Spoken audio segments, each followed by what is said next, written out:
आपने हमारे जीवन में प्रभु बदलाव और परिवर्तन लाया, हम धन्यवाद देते हैं। प्रार्थना करते हैं प्रभु आपकी इच्छा योजना हमारे जीवन में प्रभु अनुभव करने के लिए आप सहायता मदद करें।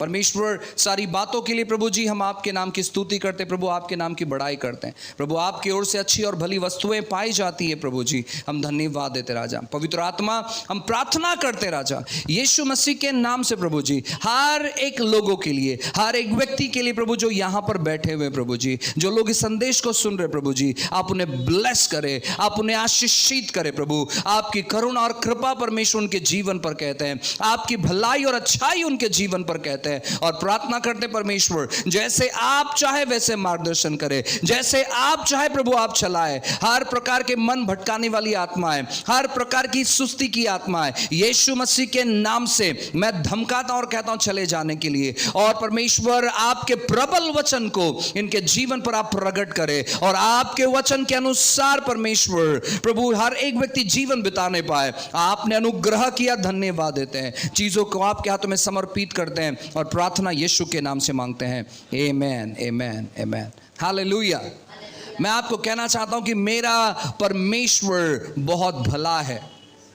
मेरा परमेश्वर वो अच्छा परमेश्वर है, वो करुणामय परमेश्वर है, वो दयालु परमेश्वर है और वो अपने बच्चों पर अनुग्रह करता है। यीशु मसीह सबसे अच्छा परमेश्वर है, यीशु मसीह सबसे भला परमेश्वर है। इस दुनिया में ऐसे बहुत सारी अच्छे हो सकती है, इस दुनिया में बहुत सारी भली हो सकती है, इस दुनिया में बहुत सारी सुंदर चीजें हो सकती है, लेकिन उन सभी चीजों में परमेश्वर जो मेरा है वो बहुत खूबसूरत है और वो बहुत भला है। मैं हमेशा परमेश्वर को धन्यवाद देता हूं कि उसकी भलाई के लिए जो वो मेरे जीवन पर करता है। कभी कभार मेरा स्वभाव बुरा बन जाता है, कभी कभार मेरे वजह से लोग ठोकर खाते हैं, कभी कभार मेरे वजह से बहुत सारी दुविधाएं आती है, लेकिन मैं आपको बताना चाहता हूं मेरा जो परमेश्वर है उसके वजह से कोई ठोकर नहीं खाता है। मेरा जो परमेश्वर है उसके वजह से कोई कड़वाहट से नहीं भरता है। मेरा जो परमेश्वर है उसके वजह से कोई बुरी चीजें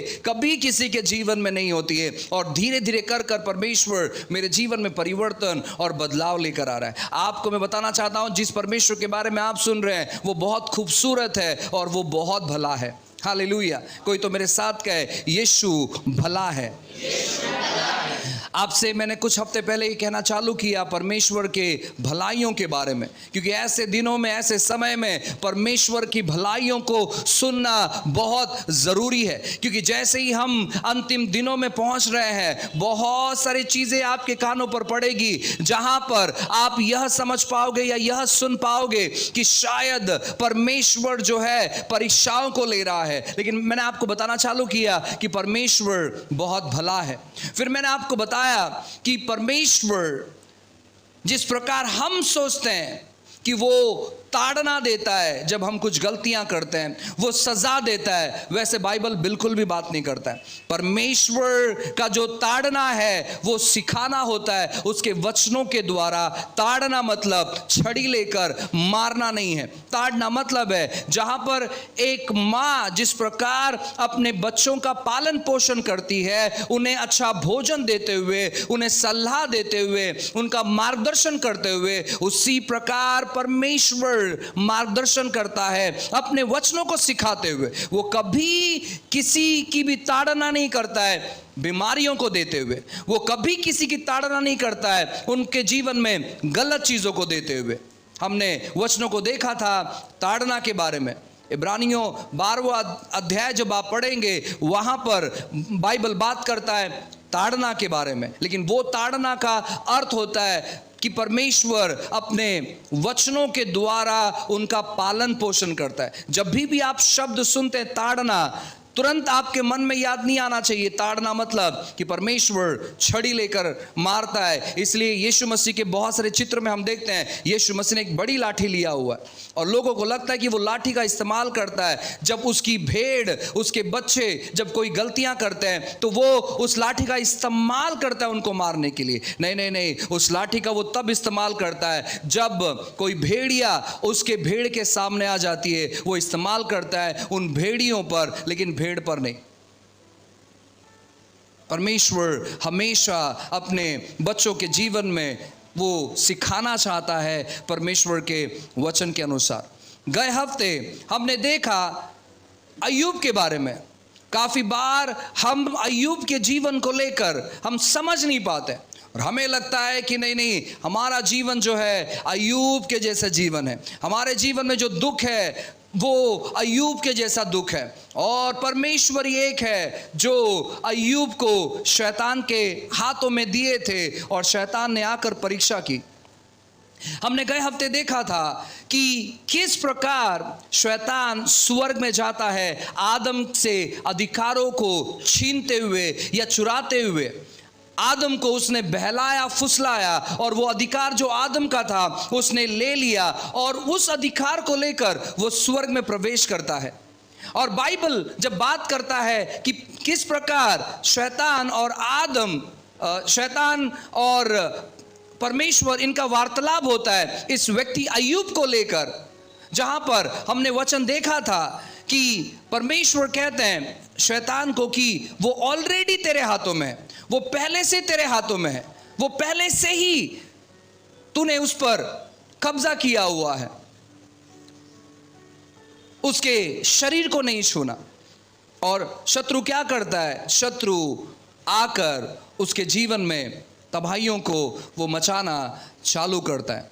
परमेश्वर ने अय्यूब को शैतान के हाथ में नहीं दिया था, लेकिन आपको मैंने बताया था गए बार कि उसका डर के वजह से शत्रु ने उसके जीवन पर कब्जा कर लिया था। जो डरावनी बातों से अय्यूब डर रहा था, अय्यूब की किताब अध्याय 3 और जब आप 25 नंबर के वचन को पढ़ेंगे वहां पर लिखा है कि जिस डरावनी बातों से वो डरता था वो डरावनी बात उसके जीवन पर आ गई है। अपने जीवन में किसी भी प्रकार के डर को इजाजत मत दो कब्जा करने के लिए। जितना ज्यादा आप आपके डर को इजाजत देंगे कब्जा करने के लिए, वो डर आपके जीवन में दूसरे दरवाजों को खोल देगा जहां पर शत्रु आकर वो आपके जीवन में कार्य करने लगेगा। डर किसी भी तौर पर आपको आपके मन में आपको बसाना नहीं है। ऐसी कोई भी चीजें जो आपके जीवन में जगह पकड़ी हुई है, उन चीजों की वजह से और सारी दुविधाएं और सारी परेशानियां बढ़ने लगती है। जो भी बातें परमेश्वर आपके जीवन में नहीं चाहते हैं उन बातों को अपने जीवन से दूर करो, उन बातों को खारिज करो, उन बातों के लिए परमेश्वर से प्रार्थना करो। काफी बार लोग क्या करते हैं, लोग समझ नहीं पाते हैं, लोग अपने जीवन में अनुभव नहीं कर पाते हैं। कुछ लोग हमेशा जो पति पत्नी है, काफ़ी बार जब उनके बीचों में कुछ समस्याएं होती है वो तुरंत एक निर्णय पर आते हैं और वो कहते हैं अब मैं इस आदमी के साथ नहीं रहना चाहती, अब मैं इस औरत के साथ नहीं रहना चाहता। और काफ़ी बार ऐसे शब्द जो वो रिलीज करते हैं, ऐसे शब्द जो वो कहते हैं, वो क्या करते हैं, शत्रु को मौका देते अपने जीवन में ताकि शत्रु आकर उन पर हमला कर पाए। सबसे सर्वोत्तम सलाह मैं देना चाहता हूं, जब आपका पति आपसे झगड़ा करता हो आप शांत रहे और उससे कहे कि ठीक है मेरी गलती, हालांकि आपकी गलती नहीं है, महिलाओं की गलती कभी नहीं होती है। आप कहना चाहिए ठीक है मेरी गलती है, दोबारा नहीं होगा, बात खत्म, वहां पर झगड़ा रुक जाएगा। लेकिन अगर आपका पति आपसे झगड़ा कर रहा है और आप भी झगड़ा कर रहे हैं, वो झगड़ा बढ़ते चले जाएगा क्योंकि शत्रु को वहां पर मौका मिलता है। जब आपकी पत्नी आपसे लड़ाई करती है और जो पुरुष है, जो पति है, आपको क्या कहना है मालूम है क्या? देखो हम हमेशा गलत होते हैं, सो आपको कहना ठीक है मेरी गलती है, दोबारा नहीं होगी, बात खत्म हो गया। आप क्या करते हैं, आप झगड़े को रोक देते हैं। लेकिन अगर आप दोनों में से अगर एक व्यक्ति वहां पर समझौता नहीं करेगा शांत रहने का, तो आपको कहना चाहता हूं शत्रु वहां पर फायदा उठाएगा, शत्रु वहां पर नियंत्रण लेगा हर एक चीज़ों का। और उस झगड़े में आप कुछ अनाप शनाप कहेंगे और आपकी पत्नी कुछ अनाप शनाप कहेगी, आपका पति कुछ अनाप शनाप कहेगा, आपके अड़ोस पड़ोस वाले कुछ अनाप शनाप कहेंगे, आपके पत्नी के परिवार वाले कुछ कहेंगे, आपके पति के परिवार वाले कुछ कहेंगे और वो बढ़ते चले जाएगा। आपको क्या करना है मालूम है क्या? जब भी कुछ समस्याएं होती है, आप में से दो जन में से एक व्यक्ति शांत होना चाहिए और कहना चाहिए ठीक है मेरी गलती है, दोबारा नहीं होगा। लेकिन हम अक्सर क्या करते हैं मालूम है क्या, हम यहाँ वहाँ की बात करते हैं और शत्रु क्या करता है, हमारे विचारों पर विचार लेकर आता है, हमारे विचारों पर विचार लेकर आता है और फिर उस विचारों को हम क्या करते हैं ना, अपने जीवन में एक हिस्सा बना लेते हैं। और गलती से भी उस समय किसी व्यक्ति ने उनसे अच्छा बात करना चालू किया, वो क्या करते हैं, वो सारा बात बताना चालू कर देते। याद रखिए हमेशा अपने घर की बातें आपको किसी के सामने नहीं कहना है, क्योंकि जिस दिन आप अपने घर की बातें किसी के सामने कहते हैं, वो व्यक्ति आज नहीं तो कल आपका फायदा उठाएगा, वो चाहे कितना भी नजदीकी व्यक्ति क्यों ना रहे। ऐसे व्यक्ति से अपनी बातों को शेयर करें जो सच में परमेश्वर का भय खाता है, जो व्यक्ति किसी से इन बातों को खुला नहीं करता है, जो व्यक्ति उनके लिए प्रार्थना करता है। ऐसे व्यक्तियों के साथ अपना बात खुला करो, ऐसे व्यक्तियों से मदद मांगो, ऐसे व्यक्तियों से सलाह लो। लेकिन अगर आप आपके परिवार की बातें सबसे बांटते रहोगे, अरे मेरी पत्नी अच्छी नहीं, अरे मेरा पति अच्छा नहीं, अरे मेरा बच्चा अच्छा नहीं है, अरे मेरे माता पिता अच्छा नहीं, अगर आप ये बातें सबके साथ बांटते रहोगे, वो व्यक्ति बहुत जल्दी आपका फायदा उठाने पर है। तो इसलिए आपके घर की बातें आपके घर के अंदर रहना चाहिए।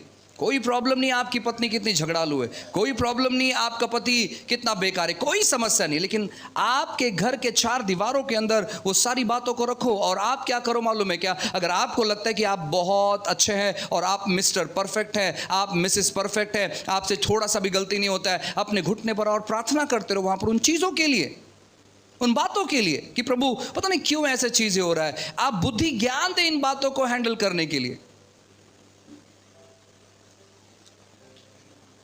लेकिन हम अक्सर ऐसा नहीं करते। हम अक्सर क्या करते हैं मालूम है क्या, एक दूसरे को दोष लगाते रहते हैं और शत्रु को मौका देते हैं हमारे जीवन पर हावी होने के लिए। और शत्रु क्या करता है मालूम है क्या, उन मौक़ों का इस्तेमाल करता है और हमारे जीवन में अलग अलग प्रकार के सिनेरियो लेकर आता है, दृश्य लेकर आता है। बहुत सारे परिवारों का जो खात्मा हुआ या परिवार टूटे हैं शक के वजह से। ऑलमोस्ट जितने जवान लोग शादी करते हैं, बूढ़ों की बात नहीं कर रहा, बूढ़े भी शादी कर रहे हैं इन दिनों में। मैंने रिसेंटली सुना एक अराउंड 60 या 62 साल का आदमी, उसने शादी किया, तो नहीं क्या कारण था, जस्ट डिवोर्स हुआ और उसने शादी किया 60-62 साल की उम्र में।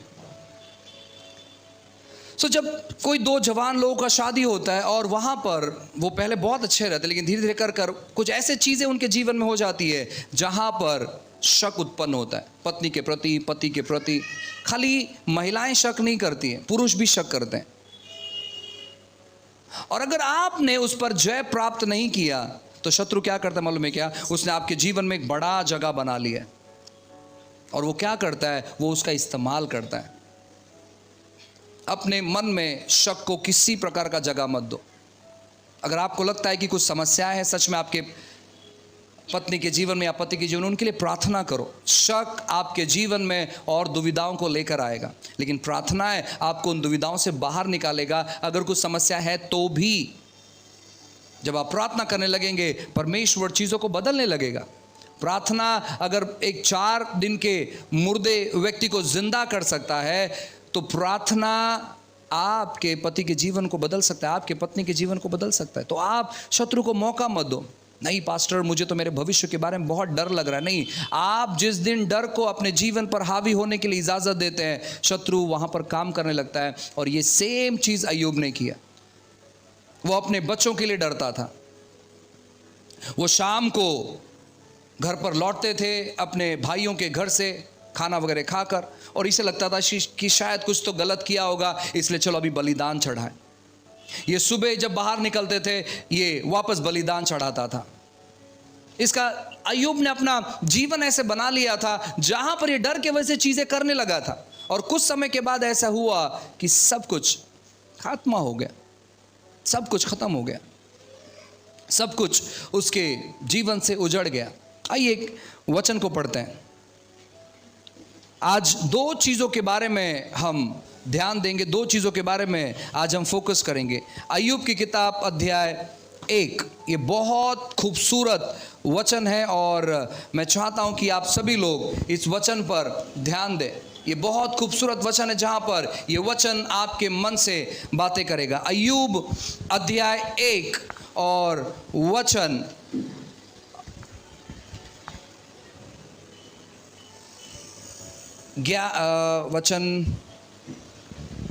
13 से 22 तक। ये लंबा वचन, लेकिन इसको ध्यान पूर्वक सुने। आइए हम साथ मिलके पढ़ते हैं। एक दिन अय्यूब के बेटे बेटियां बड़े भाई के घर में खा रहे और दाख मधु पी रहे थे।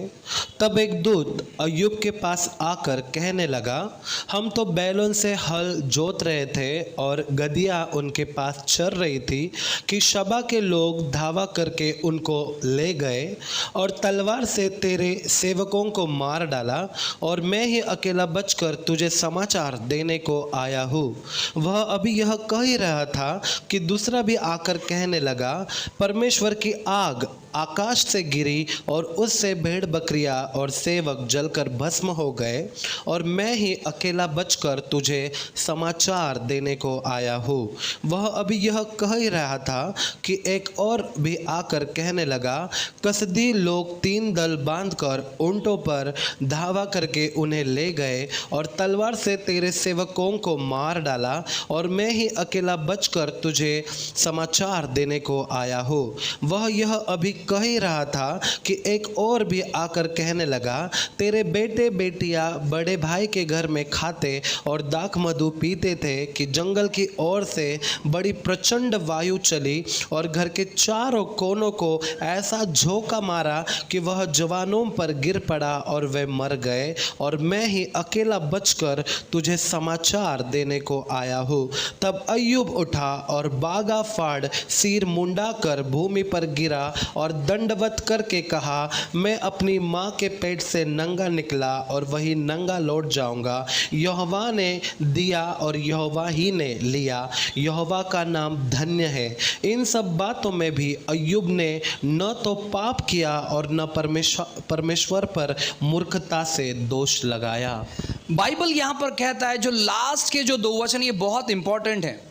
वचन 13 से लेकर लगभग वचन 20 तक आप देख सकते हैं कि कैसे उसकी स्थिति थी, कैसी उसकी परिस्थिति थी। क्षण भर में जो भी कुछ उसका था वो पूरा चला गया। उसको थोड़ा वक्त लगा, ऐसे नहीं हुआ कि एक ही दिन में ये सब चीज़ हुआ, उसको थोड़ा टाइम लगा। लेकिन कुछ ही दिनों में, कुछ ही हफ्तों में जो भी चीजें उसके पास थी वो सारी चीजें शत्रु ने क्या किया, खत्म कर दिया, नष्ट कर दिया। काफी बार हमारे जीवन में सब कुछ ठीक ठाक होता है, लेकिन अचानक कभी कभार आपके जीवन के कुछ हादसों को आप याद कर सकते हैं, आपके जीवन के कुछ घटनाओं को आप याद कर सकते हैं कि आप कुछ करने की कोशिश कर रहे हैं और वहां पर चीजें हो रही नहीं है। आप कुछ प्रयास कर रहे हैं और आप वहां पर हार रहे। और जब ऐसी चीजें हमारे जीवन में आती है तो हम क्या करते मालूम है क्या? हमें लगता है कि नहीं, अय्यूब के जैसे जीवन बस मेरा चल रहा है और मेरी परीक्षाएं हो रही है, मुझे शांत रहना, मुझे चुप बैठना। नहीं नहीं नहीं नहीं, आप कुछ गलत चीजों को सुने हैं या फिर आप कुछ गलत चीजों को अपेक्षा कर रहे हैं। परमेश्वर ने ये सारी बातें कभी नहीं की।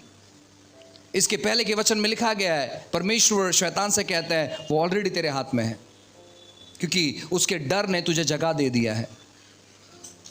शैतान जो है बात करता है परमेश्वर से, और शैतान बात करता है परमेश्वर की भलाइयों के बारे में। आज बहुत सारी दुविधाएं यह है कि लोग परमेश्वर के बारे में बहुत बुरा भला कहते हैं। प्रभु क्यों आपने ऐसा किया, क्यों वैसा हो गया, क्यों ऐसा हो गया, क्यों वैसा हो गया। लेकिन शैतान परमेश्वर के बारे में कितना अच्छा बात कर रहा है। देखो, वो कहता है कि देखो, आपने उसके चारों ओर आपने बाड़ा बांध के रखा हुआ है, आपने उसको सुरक्षा दिया हुआ है। अब सवाल यह है कि पास्टर जी देखो, परमेश्वर ने तो चारों ओर बाड़ा बांध कर रखा हुआ है, तो शैतान कैसे जा सकता है वहां पर? हालांकि परमेश्वर कह रहे कि वो तेरे हाथ में ऑलरेडी है, लेकिन बाड़ा तो बांधा हुआ है, बाड़ा ऊपर से बांधा हुआ है, लेकिन अंदर से उसने जगह दे दिया है। शैतान तब तक आपके जीवन में कुछ नहीं कर सकता जब तक आप उसे जगह नहीं देते। परमेश्वर की सुरक्षा चारों ओर है आपके, लेकिन अंदर से वो क्या कर रहा है मालूम है क्या? उसने अंदर से जगह बना दिया है शत्रु के लिए। शत्रु तब जाकर उसको स्पर्श किया जब उसने मौका दिया। अगर वो डरता नहीं तो वो शत्रु उसका कुछ बिगाड़ नहीं पाता, क्योंकि परमेश्वर सुरक्षा दे रहा था। आपको मालूम है, इजरायली जो लोग थे वो अनेक समय से जंगल में थे। अनेक हफ्ते हो चुके थे, अनेक महीने हो चुके थे, या मैं कह सकता हूं अनेक साल हो चुके थे। वो जंगल में थे और जंगल में जंगली जानवर वहीं पर थे, सांप वहीं पर थे, सांप उनके इर्द गिर्द रहते थे, लेकिन उन्हें डसा नहीं। क्यों? क्योंकि परमेश्वर का कवच उनके ऊपर था, प्रभु की सुरक्षा उनके ऊपर थी। लेकिन उन्होंने क्या किया मालूम है क्या? उन्होंने परमेश्वर के विरोध में पाप करना चालू किया, बोलते हुए। ऐसे लिखा है कि जब इजराइल के लोगों को सांप आकर डसने लगा, वे लोग आए मूसा के पास और उन्होंने कहा, मूसा, हमने तेरे विरोध में और परमेश्वर के विरोध में पाप किया है। पाप क्या किया? वो बोलने लगे। अय्यूब सेम चीज कर रहा था, वो डर रहा था और डर कर वो हमेशा वेदी चढ़ाने लगा। शायद इन्होंने पाप किया है, शायद अब ये करना पड़ेगा, उन्होंने शायद गलती किया है। वो डर ने उनके हृदय पर कब्जा कर लिया और उसके वजह से शत्रु ने उस पर हमला किया।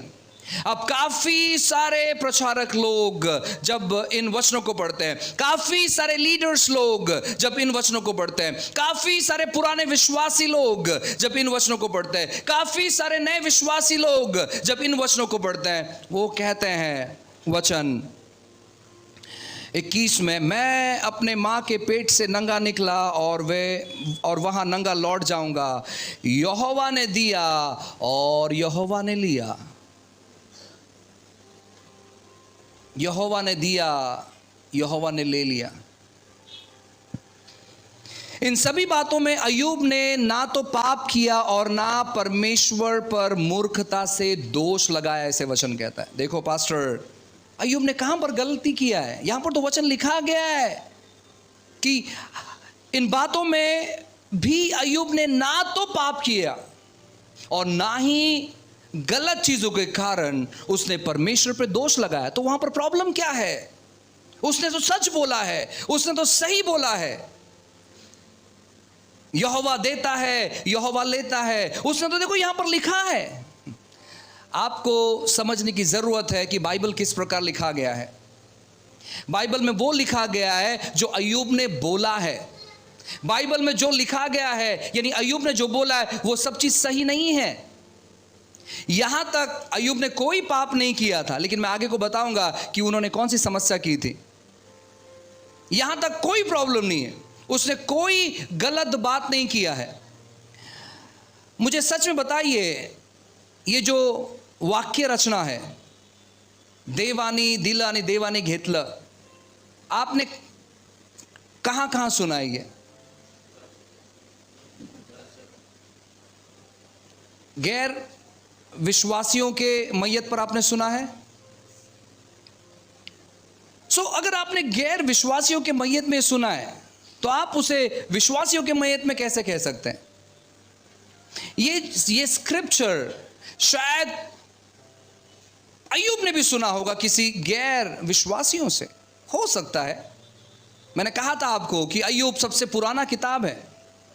उस समय प्रकाशन बहुत कम था लोगों के पास, ज्ञान बहुत कम था लोगों के पास, और शायद इसने कुछ सुना होगा ऐसे, और वो अपने अंदर की बातों को कह रहा है। वो भविष्यवाणियां नहीं कर रहा है। जो व्यक्ति बाइबल में भविष्यवाणी करता है वो परफेक्ट है, कोई भविष्यवाणी गलत नहीं है। लेकिन यहां पर ये भविष्यवाणी नहीं कर रहा है, ये अपने दुखों में अपनी पीड़ा को जिक्र कर रहा है, अपनी दुविधाओं को बता रहा है, अपनी समस्याओं को बता रहा है, अपने दिक्कतों को बता रहा है। जो दर्द वो महसूस कर रहा है वो वहां पर बता रहा है कि मैं अपने मां के पेट से नग्न आया था और मैं नग्न चले जाऊंगा। यहोवा ने दिया, यहोवा ने लिया, यहोवा के नाम की बड़ाई हो। आप जब इस प्रकार की बातों को करते हैं, आप ध्यान में रखें, अगर हम अय्यूब के जगह पर चीज़ों को करते या जो चीज़ें उसके साथ हुई अगर हमारे साथ होती, हम ये स्टेटमेंट कभी नहीं कह पाते। हम परमेश्वर पे बहुत दोष लगाते हैं। बहुत सारे लोगों के पास जब छोटी छोटी दुर्घटनाएं हो जाती है, मैं जानता हूं लोग कैसे परमेश्वर को श्राप देते हैं। जब लोगों के साथ कुछ दुर्घटनाएं हो जाती है, मैं जानता हूं परमेश्वर को लोग किस प्रकार बुरा भला कहते हैं। क्या फायदा है इस पर विश्वास कर कर, मैंने विश्वास किया और कौन सा भला बात मेरे जीवन में हुआ। मैंने तो विश्वास किया था इन चीज़ों के लिए, लेकिन वो चीज़ बहुत सारे लोग, लेकिन इसने एक चीज़ किया, इसने परमेश्वर की बड़ाई की। इसका हृदय इतना अच्छा था, ये इतना खराब व्यक्ति था, इसने परमेश्वर की बुराई नहीं की, इसने परमेश्वर को बुरा भला नहीं कहा। बुरा भला कहते हुए बाइबल कहता है कि जो भी कोई परमेश्वर को बुरा भला कहते हैं वो परमेश्वर के विरोध में पाप करते हैं। लेकिन इसने क्या किया, इसने परमेश्वर के विरोध में कोई बुरा स्टेटमेंट नहीं दिया। हालांकि ये स्टेटमेंट सही नहीं है कि परमेश्वर ने दिया और परमेश्वर ने लिया। एक स्टेटमेंट सही है जहां पर वो कहता है कि मैं मेरे माँ के पेट से नग्न आया और मैं नग्न चले जाऊंगा, मतलब वो कोई चीज़ लेकर नहीं जाएगा, ये फैक्ट है। लेकिन जो दूसरा स्टेटमेंट है जहां पर वो कहता है कि परमेश्वर ने दिया और परमेश्वर ने लिया, परमेश्वर कभी लेता नहीं है। आपका पति गुजर गया, परमेश्वर आपके पति से बहुत प्यार करता था, इसलिए है ना उसने अपने पास उसको बुला लिया। वो यहां पर है ना दुख देखना नहीं चाहता है। आपकी पत्नी गुजर गई, अरे वो प्रभु के पास गई, प्रभु उसे बहुत प्यार करता था और इसलिए पृथ्वी पर है ना वो उसको दुखी देखना नहीं चाहता, इसलिए अपने पास बुला लिया। प्रभु आपके बच्चे से बहुत प्यार करता था। नहीं नहीं नहीं, मैं आपसे कहना चाहता हूं परमेश्वर ऐसा कभी नहीं करता है। लोगों की भावनाओं को पढ़ते हुए आप ये मत समझो कि परमेश्वर वैसा है। ये व्यक्ति यहां पर अपनी भावनाओं को जिक्र कर रहा है, ये व्यक्ति अपनी भावनाओं को बता रहा है, ये व्यक्ति बता रहा है जो उसके हृदय में है। ये भोला व्यक्ति है, ये व्यक्ति नादान व्यक्ति है। बाइबल कहता है वचन 1 में, कोई तो पढ़ो जोरों से, वचन 1 अय्यूब अध्याय 1 वचन 1। उस देश में अय्यूब नाम का एक पुरुष था, वह खरा और सीधा था और परमेश्वर का भय मानता और बुराई से दूर रहता था। वो खरा था और वो सीधा था। हम कभी कभार कुछ लोग को देखकर डर, यार ये बहुत सीधा आदमी है। ये आप लोग के बारे में कोई नहीं कहता है, लेकिन कभी कभार कुछ लोग को देखकर यार ये बहुत सीधा साधा आदमी है। सो ये व्यक्ति बहुत खरा था और बहुत सीधा था, ये बहुत नादान था और इसने अपने नादानी में से बहुत सारे शब्द कहे हुए हैं। इसका मतलब ये नहीं कि वो वहां पर भविष्यवाणी कर, और इसका मतलब ये नहीं है कि वो चीज हम भी कहना चाहिए, बिल्कुल भी नहीं। जब आप परमेश्वर के वचनों को पढ़ते हैं तो आपको जानना है कि जो लिखा गया है वो क्या लिखा गया है और किसने कहा है, कब कहा है, क्या हमारे लिए कहा है या खुद के लिए वो कह रहा है। तो यहां पर जब घटनाएं हो रही थी, उसने परमेश्वर के बारे में बुरी बातें नहीं कही, उसने परमेश्वर किसी प्रकार का दोष नहीं लगाया, लेकिन उसने कहा उसके जीवन के बारे में कि प्रभु ने दिया था और प्रभु ने लिया, और उसमें कोई गलत बात नहीं है। आपके ऊपर डिपेंड है। जब आप बहुत दुख में रहते हैं वहां पर आप बहुत सारे स्टेटमेंट बोलकर जाते हैं और परमेश्वर उस स्टेटमेंट को काउंट नहीं करता है। वो कहता है ठीक है बहुत दुखित है और दुख के मारे बहुत सारी चीज़ें इसके मुंह से बाहर निकल रही है। लेकिन याद रखिए जब आप दुख में भी ऐसे जब स्टेटमेंट कहते हैं, शत्रु क्या करता है ना, उस स्टेटमेंट को पकड़ के रखता है और वो फ़ायदा उठाता है। बहुत सारे लोगों का जब कोई प्रियजन गुजर जाते हैं तो कुछ समय तक है ना वो हमारे मन से नहीं निकलता, उसे हम महसूस कर सकते हैं, अरे यार इससे मैं हमेशा बात करता था, मुझे ऐसा लगता है कि वो यहीं पर कहीं तो है। आपके साथ हुआ है ऐसे? कभी नहीं हुआ है? हमारे एक लोग के साथ होता है, अरे कल तो बात किया, मुझे लगता है कि मैं सपना देख रहा हूं। तो शत्रु क्या करता है, ऐसे लोगों के बारे में याद दिलाता है और वो आपको क्या बोलता है मालूम है, वो दोष लगाना चालू करता है आप पर। कल ही फोन किया था ना, अगर तू उसे सुसमाचार बताता तो आज वो स्वर्ग में होता। और फिर हम क्या सोचते मालूम है, अरे यार मेरे से बहुत बड़ी गलती हो गई, मेरे से बहुत बड़ी गलती हो गई, मुझसे मेरे से बहुत बड़ी गलती हो गई, मेरे से बहुत बड़ी गलती हो गई। और शत्रु क्या करता है, वो फ़ायदा उठाता है पुराने लोगों का या जो गुजर गए उनका याद दिलाते हुए, और आप शांत हो जाते कुछ समय के लिए, आप रुक जाते, पॉज हो जाते कुछ समय के लिए। क्योंकि शत्रु क्या करता है, आपकी भावनाओं के साथ वो खेलता है और वो आपको वापस पीछे लेकर जाना चाहता है। वो आपके जीवन में नई चीज़ों को होना नहीं देना चाहता है, वो आपको शांत रखना चाहता है। और शत्रु ने ऐसी ही चीज़ इसके साथ भी किया। ये काफ़ी समय तक दुखी था और ये काफ़ी समय तक ऐसी बातों का वो वर्णन करता रहा, ऐसी बातों को वो बोलता रहा। और उनमें से एक स्टेटमेंट है कि परमेश्वर ने दिया और परमेश्वर ने लिया। परमेश्वर देता है और वो कभी लेता नहीं है। परमेश्वर कभी लेता नहीं है। दूसरा बात जहाँ पर बहुत इम्पॉर्टेंट और बहुत महत्वपूर्ण बात है, और आज का ये आखिरी बात होगा जहाँ पर उस चीज़ों को हम देखेंगे। बाइबल कहता है अय्यूब की किताब अध्याय 2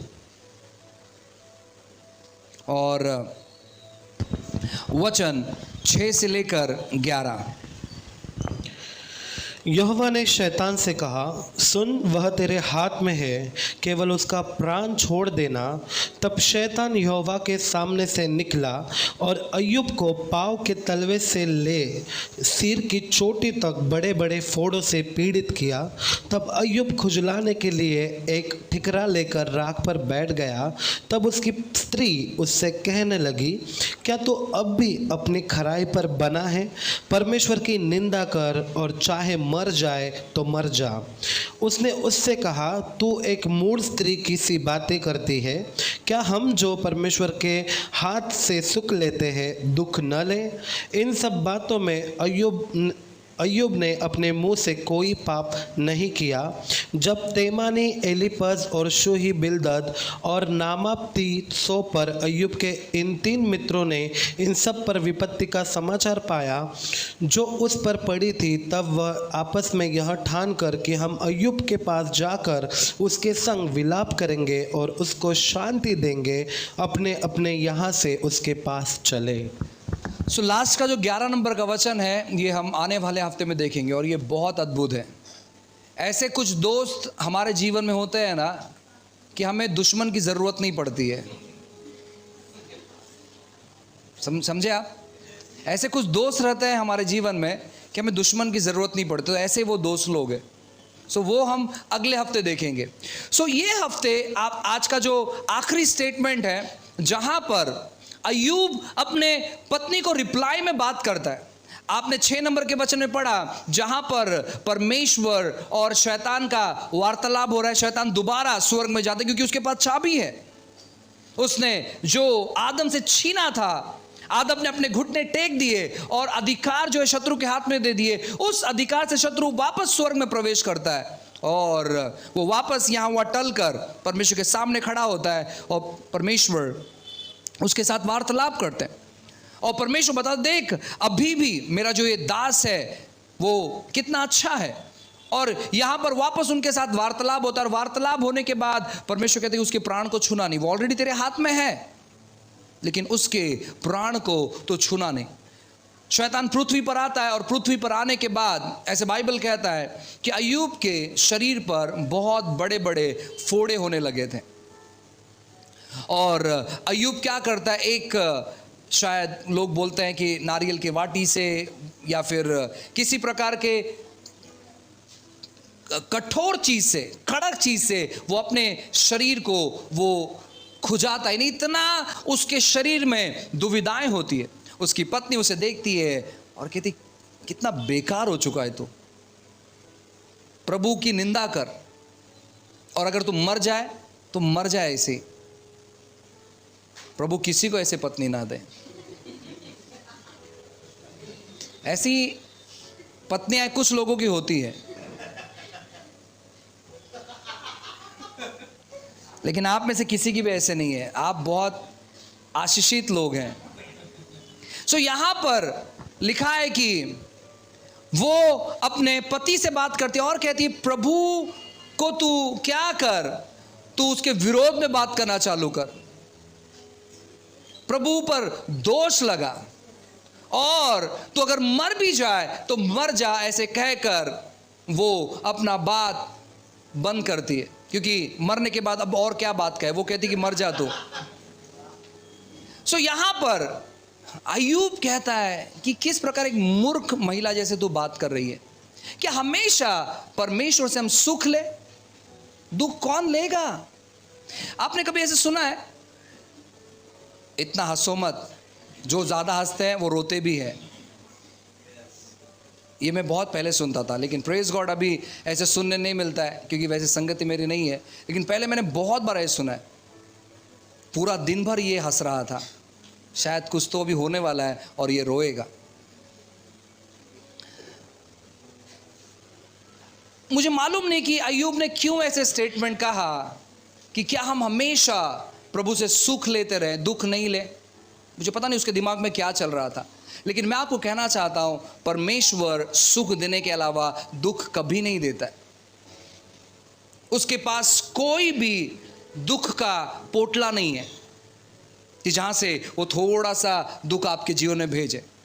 आपके जीवन में आप कुछ क्षेत्रों में दुखित है, मैं मान सकता हूं कि कुछ क्षेत्र में आप दुखित हो, लेकिन वो चीजें परमेश्वर की ओर से कभी नहीं है। और एक वचन पढ़ते हैं, याकूब का किताब अध्याय 1, याकूब अध्याय 1। कितना मिलता जुलता नाम है, अय्यूब और याकूब। अध्याय 1 और वचन 17।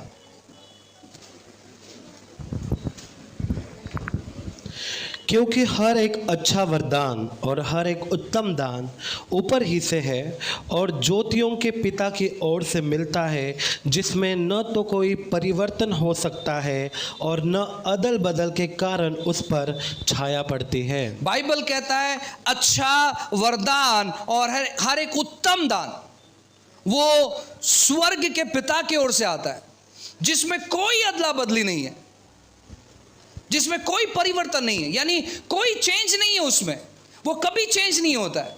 परमेश्वर से केवल अच्छी बातें पाई जाती है और वो बुरी बातें कभी नहीं भेजता।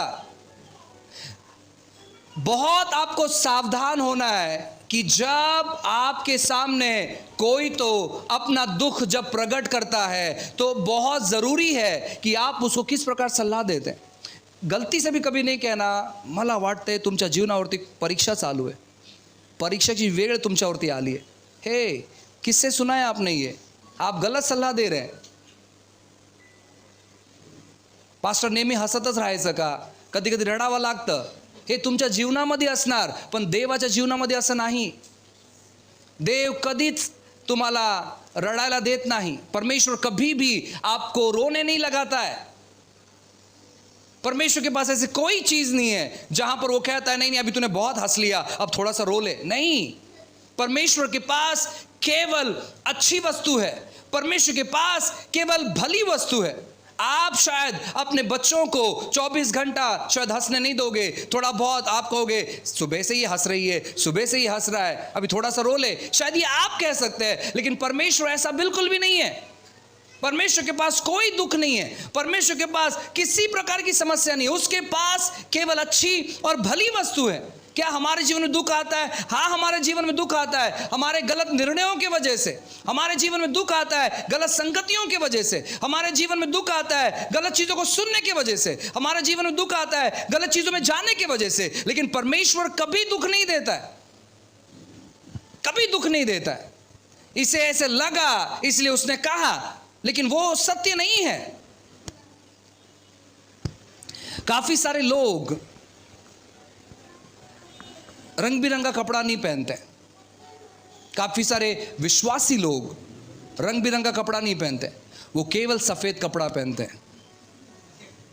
और जो भी लोग कलरफुल कपड़ा पहनते हैं वो पाप कर रहे हैं उनके नजरों में। अगर मैंने ब्लैक पैंट और ब्लैक शर्ट पहन लिया तो उनके लिए मैं शैतान हूं। तो ऐसे कुछ लोग हैं इस पृथ्वी पर, वो एग्जिस्ट करते हैं। ऐसे लोग,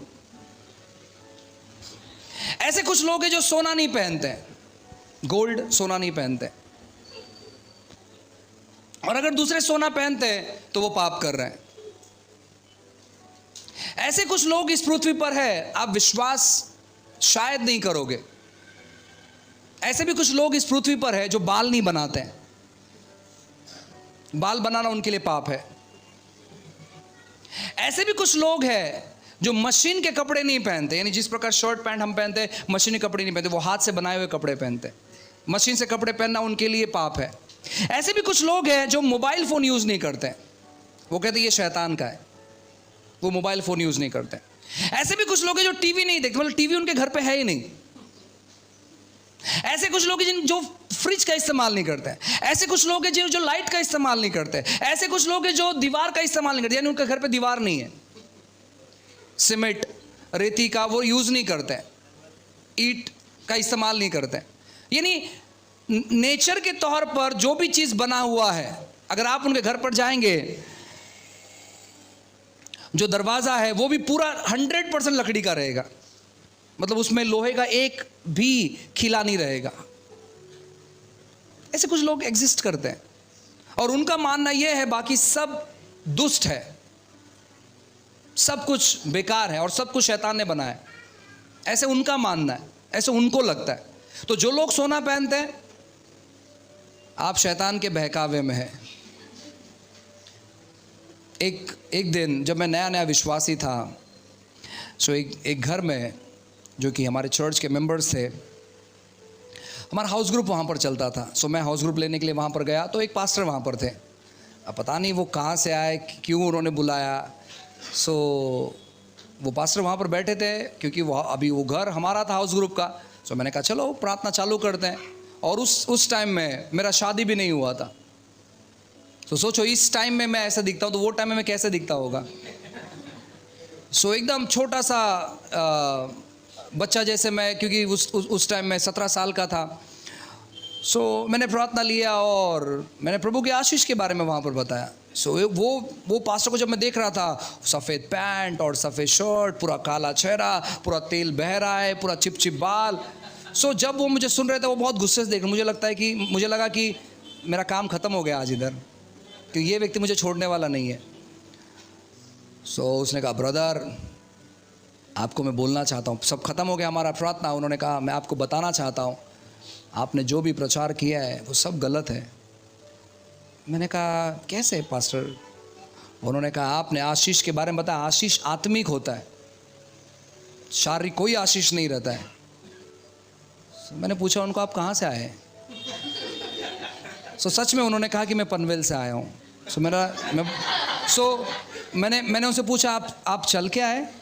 मैं बोला मैं ट्रेन में आया हूँ। आपने टिकट नहीं लिया? नहीं मैंने टिकट लिया ना।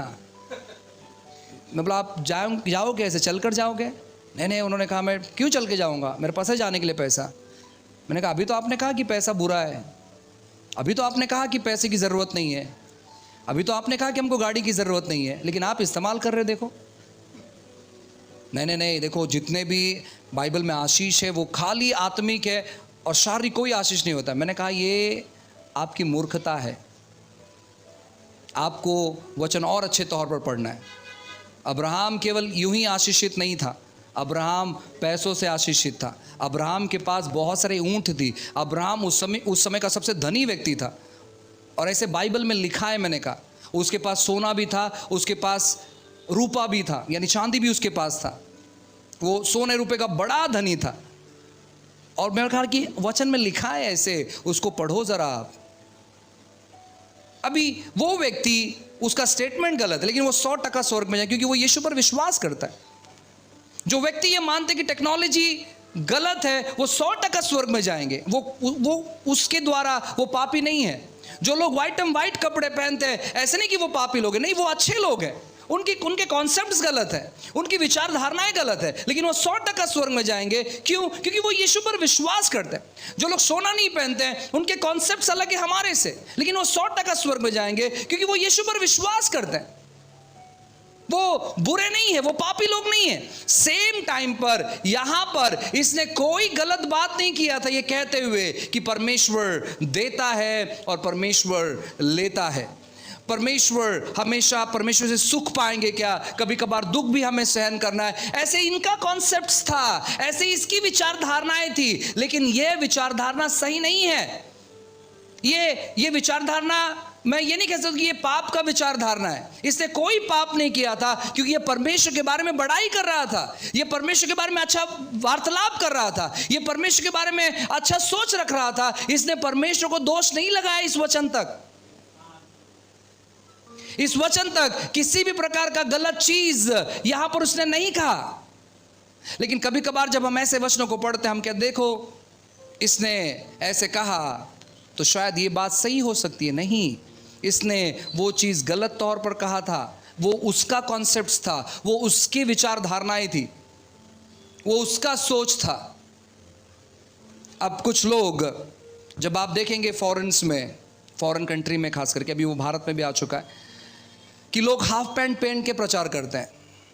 एक बहुत अद्भुत सेवक है, एक बहुत बड़ा कॉन्फ्रेंस चालू है, बहुत बड़ा सभा चालू है, और हमारे यहाँ पर जैसे जट वाले बाल होते हैं ना, यानी पूरे आप उसको कंघी नहीं लगा सकते, पूरा है ना, बाल ड्रैंड्रफ की वजह से और जो जू होता है उसके वजह से वो पूरा घट हो चुका है, तो वैसे वैसे उसके बाल है,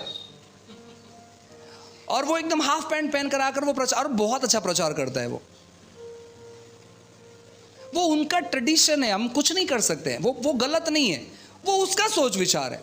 टी शर्ट्स पे आके वो प्रचार कर रहा है, हाफ पैंट में आके प्रचार कर रहा है, लेकिन आप गलती से भी हाफ पैंट में यहां पर खड़े हो गए, वो आपका लास्ट दिन रहेगा।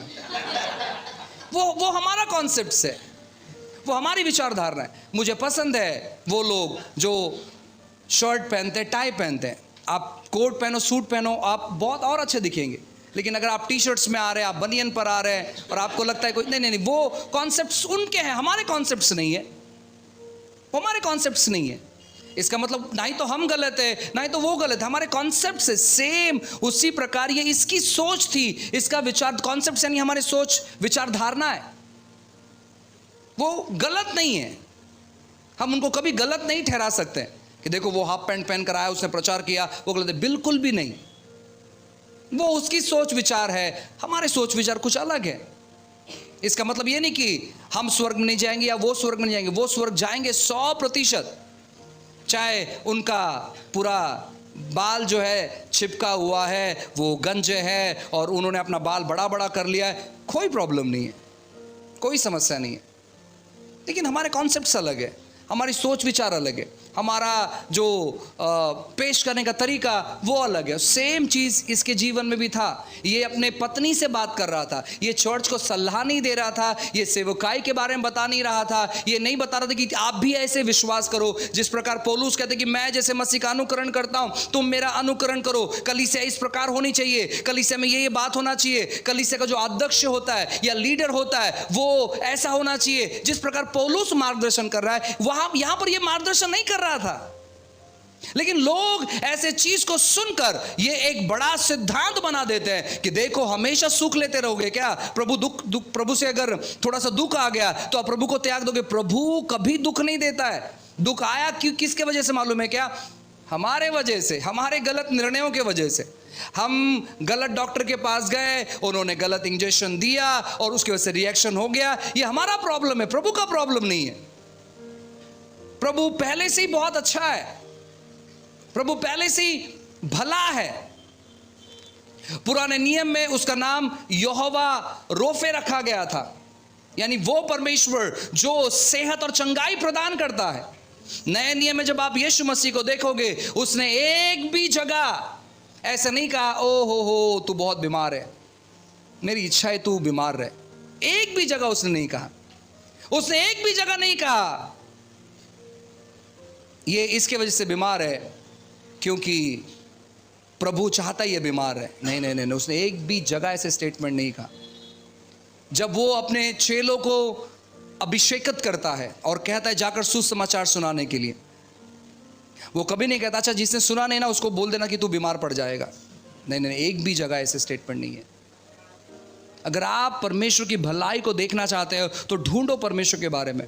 जब आप वचनों को ढूंढोगे आप जानोगे सच में प्रभु कितना भला है। एक लास्ट स्टेटमेंट मैं कहना चाहूँगा और इस पर ध्यानपूर्वक आप सुने। ये स्टेटमेंट आप जब तक इसके ऊपर सोचोगे नहीं आपको समझ में नहीं आएगा। आप अगर प्रभु को नहीं मानते तो भी वो आपके जीवन में भलाई करेगा। वो इतना अच्छा है। 10 कोढ़ी यीशु के पास आए, उस 10 में से एक जन वो वापस आया प्रभु को दंडवत करने के लिए, उसकी आराधना करने के लिए। 9 वापस नहीं, 9 के 9 जो वो वहाँ पर गए थे, रिटर्न गए थे, वो सब चंगे हो चुके थे। ये तो आया चंगाई की रिपोर्ट को लेकर, 10 में से 1 जो आया चंगाई की रिपोर्ट को लेकर, लेकिन बाकी जो 9 थे ना वो भी चंगे हो चुके थे, लेकिन उन्होंने यीशु को स्वीकार नहीं किया, वो चले गए अपने मार्ग में।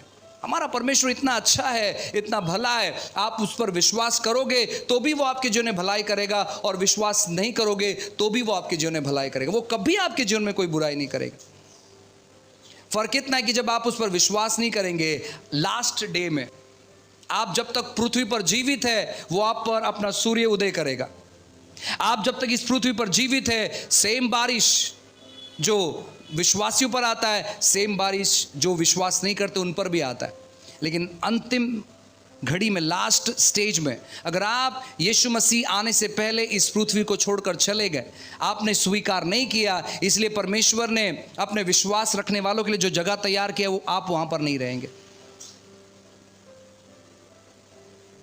इस पृथ्वी पर आपका घर नहीं है, चिंता मत करो, आपका परमेश्वर आपके लिए सुंदर घर तैयार कर रहा है। आपको फिक्र करने की जरूरत नहीं है। आप कंपेयर मत करो दूसरे से, अरे देखो उसके पास तो खुद का घर हो गया, मेरे पास तो खुद का घर भी नहीं है। कोई प्रॉब्लम नहीं है। प्रार्थना करो लेकिन जलन मत रखो, प्रार्थना करो, ईर्ष्या मत रखो, कोई प्रॉब्लम नहीं है। उसका खुद का घर हो गया, प्रेज गॉड उनके लिए, प्रभु की स्तुति हो उनके लिए। एक किताब है जहां पर, मुझे किताब का नाम याद नहीं आ रहा, लेकिन ऐसी किताब है, क्योंकि मैंने उस किताब को पढ़ा नहीं, मैंने सुना है उसके बारे में, और मेरे सामने वो किताब मैंने देखा भी था। सो उस किताब की जानकारी मेरे पास है। तो उस किताब में ऐसे लिखा गया था कि हर चीज़ों के लिए आपको प्रभु की स्तुति करना है। जहाँ पर आपके पास घर नहीं, आपको कहना प्रभु धन्यवाद मुझे घर नहीं दिया। आपके पास बीमारी, आप कहना प्रभु धन्यवाद आपने मुझे बीमार दिया। ऐसे उस किताब में लिखा है। और इस वचन के आधार पर, इस अय्यूब के जीवन में जो घटनाएं हुई उसके आधार पर वो लिखा हुआ है, जहां पर अय्यूब हर चीज़ों के लिए प्रभु को धन्यवाद करता। नहीं, उन दिनों में रेवलेशंस कम था, उन दिनों में ज्ञान कम था, उन दिनों में वो परमेश्वर को समझ नहीं पाया, और इसलिए वो नादानी में, उसने उससे कुछ गलत नहीं कहा, लेकिन नादानी में आपके ऊपर डिपेंड है। आप अगर कहेंगे नहीं मुझे सोना नहीं पहनना, आपके ऊपर डिपेंड है, आपके ऊपर डिपेंड है। नहीं पास्टर मैं कलरफुल कपड़ा नहीं पहनना चाहता हूँ, क्योंकि वाइट कपड़ा पहनते हैं तो मुझे बहुत अच्छा लगता है, मुझे ऐसा लगता है कि मैं बहुत शुद्ध और मैं बहुत पवित्र हूँ। मैं सोना नहीं पहनता, मुझे लगता है सच में मैं परमेश्वर पर निर्भर हूँ। आपके ऊपर डिपेंड, वो आपकी भावनाएं हैं, आपकी भावनाएं हैं, उसे प्रभु को कुछ लेना देना नहीं है। आपके ऊपर निर्भर है, आपके ऊपर डिपेंड है कि आपकी कॉन्सेप्ट्स कैसे, आपके सोच कैसे। कोई सोना नहीं पहनता है तो प्लीज़ उन्हें ज़बरदस्ती मत करो पहनने के लिए, कोई प्रॉब्लम नहीं है। कोई कलरफुल कपड़ा नहीं पहनता है, कोई प्रॉब्लम नहीं, उनको ज़बरदस्ती मत करो कि तुम कलरफुल कपड़ा पहनना ही चाहिए, देखो बाइबल में यहाँ पर ये लिखा है, देखो हर चीज़ों को मैच करने की ज़रूरत नहीं है, कोई प्रॉब्लम नहीं, कोई समस्या नहीं है। वो यीशु पर विश्वास करते हैं उतना काफ़ी है, यीशु पर वो विश्वास रखते हैं उतना काफ़ी है। यहाँ पर इस व्यक्ति ने यीशु पर विश्वास रखा, इतना काफ़ी है। उसके स्टेटमेंट्स पर आप बिल्कुल ना जाए। देखो उसने कहा कि हमेशा हम सुख नहीं अनुभव कर सकते, कभी कभार अगर हम सुखी अनुभव करेंगे तो दुख कौन अनुभव करेगा, कभी कभार दुख भी अनुभव करना चाहिए। ऐसे भी लोग कहते हैं अगर हम दुख अनुभव नहीं करते हैं ना तो सुख का वैल्यू मालूम नहीं पड़ता है। ब्रदर, दुख आने के बाद ही सुख का वैल्यू मालूम पड़ता है, वो हमको मालूम पड़ता है। परमेश्वर वहाँ से ये नहीं कहता अच्छा तूने बहुत मज़ा मार लिया, अब थोड़ा सा दुख भी देख और फिर तेरे को पता चलेगा कि मेरी कीमत क्या है। बिल्कुल भी नहीं, ये हमारी सोच है। हमें ऐसा लगता है कि इसको मेरा कीमत मालूम पड़ना चाहिए, हमें ऐसे लगता है। प्रभु को ऐसे बिल्कुल भी नहीं लगता है। परमेश्वर बहुत अच्छा है, उसके पास कोई दुख का घड़ा नहीं है, उसके पास कोई दुख का पोटला नहीं है, उसके पास कोई भी दुख का स्थान नहीं है जहाँ पर वो वहाँ से थोड़ा सा 100 ग्राम दुख आपके जीवन में ला के दे। नहीं, वो बहुत अच्छा है, वो बहुत भला है, वो बहुत कृपालु है, वो बहुत दयालु है। अगर आप परमेश्वर के बारे में अच्छा विचारधारणाएं रखेंगे, शैतान कभी भी आपको छू नहीं पाएगा। अगर आप परमेश्वर की बात अच्छी चीज़ें सोचेंगे, परमेश्वर के बारे में अच्छी बातों को सोचेंगे, शैतान कुछ भी आपके जीवन में हानि नहीं कर पाएगा। आपका परमेश्वर बहुत अच्छा है। हालेलुया। मेरे साथ कहे कि यीशु बहुत भला है, मेरा परमेश्वर अच्छा परमेश्वर है, वो मेरे बारे में अच्छा सोचता है, वो हमेशा मुझे सुख देना चाहता है। वो कभी मुझसे कोई चीज़ लेता नहीं है। वो हमेशा मुझे चीज़ों को देता है। मेरा परमेश्वर देने वाला परमेश्वर है। मेरा परमेश्वर सुख देने वाला परमेश्वर है। परमेश्वर सच में बहुत भला है। हालेलुया। इसको आप जिक्र करते हो। जब भी आप सुबह उठोगे ऐसे वचनों को डिक्लेयर करते रहो कि मेरा परमेश्वर अच्छा परमेश्वर है, मेरा परमेश्वर भली बातों करने वाला परमेश्वर है। आपका काम चल रहा है, आपका काम बंद है, आपका सेहत अच्छा है, आपका सेहत खराब है, जो भी स्थिति में आप हैं, आपको कहना है कि परमेश्वर मैं जानता हूं कि आप भले हैं, मैं जानता हूं कि आप अच्छे हैं, आपकी ओर से कभी दुख नहीं आता है, आपकी ओर से कभी संकट नहीं आता है। प्रभु आप बुरी बातों से परीक्षाएं नहीं करते हैं, आप हमेशा अच्छा करते हैं। आप मेरे जीवित परमेश्वर है और प्रभु मैं हमेशा आप पर विश्वास करूंगा। जब आप ऐसी चीज़ों को डिक्लेयर करना चालू करते हैं, शैतान आपसे कोसों दूर रहेगा, बीमारी आपसे कोसों दूर रहेगी, गड़बड़ी आपसे कोसों दूर रहेगा, हर एक जो गलत बात है ना आपसे कोसों दूर रहेगा, क्योंकि आप शत्रु को मौका नहीं दे रहे हैं आपके जीवन में कार्य करने के लिए। हालेलुया। अपनी आंखों को बंद करें, हम प्रार्थना करेंगे। Thank you Jesus. हालेलुया। स्वर्गीय सामर्थ्यवान परमेश्वर, फिर एक बार आपके नाम को ऊंचाई पर उठाते हैं। प्रभु हम धन्यवाद देते हैं क्योंकि आप बहुत अच्छे हैं प्रभु जी। प्रभु काफ़ी बार हम चीज़ों को समझ नहीं पाते हैं, जान नहीं पाते अपने जीवन में, लेकिन हम एक चीज़ जान गए आज कि आप बहुत अच्छे हैं प्रभु जी। प्रभु आप बुरी चीज़ों से आप हमारी परीक्षा नहीं लेते प्रभु जी। प्रभु आप बुरी बातें हमारे जीवन में नहीं डालते जहाँ पर हम दुख का अनुभव करें।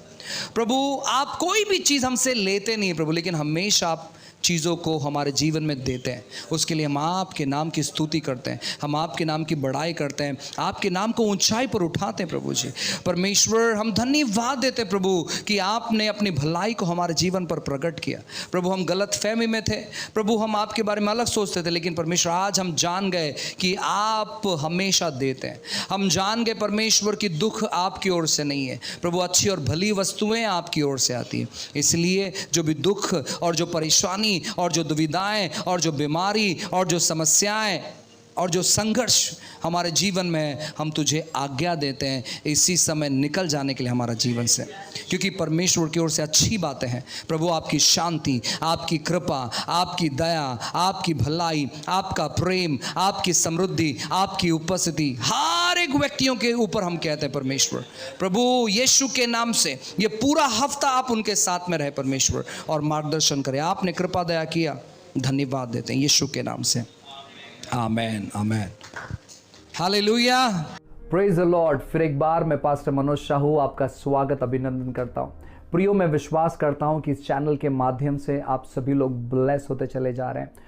हम चाहते हैं कि आप हमें सहयोग करें अपने प्रार्थनाओं के ज़रिए। जो सभा हम कर रहे हैं, जो वीडियोज़ हम बना रहे हैं, आने वाले दिनों में बहुत सारी चीज़ों के बारे में हम योजना कर रहे हैं, बहुत सारे क्लासेस के बारे में हम योजना कर रहे हैं, बहुत सारे ऑनलाइन क्लासेस के बारे में हम योजना कर रहे हैं, बहुत सारी चीज़ों को हम प्लान कर रहे हैं, जहाँ पर सोल विनिंग होगा, डिसाइपलशिप होगा, बाइबल ट्रेनिंग होगा, इन सारे चीज़ों के बारे में हम योजना कर रहे हैं। और मैं आपसे कहना चाहता हूँ ना कि आपके प्रार्थना की ज़रूरत हमें। आप हमारे लिए लगातार तौर पर प्रार्थना करते चले जाएँ, हमारे लिए, हमारे पूरे आज़ादी टीम के लिए। साथ ही साथ किसी भी तौर पर अगर आप हमें सपोर्ट करना चाहते हैं अपने पैसों के द्वारा, तो नीचे दिए गए नंबर पर आप हमें संपर्क कर सकते हैं और डिस्क्रिप्शन में जो अकाउंट नंबर दिया है, आप हमें अपने पैसों के द्वारा मदद कर सकते हैं। कोई भी धनराशि है ना, आप उनके द्वारा हमें ब्लेस कर सकते हैं, चाहे वो छोटी धनराशि हो चाहे वो बड़ी, आप हमें सहयोग कर सकते हैं ताकि हम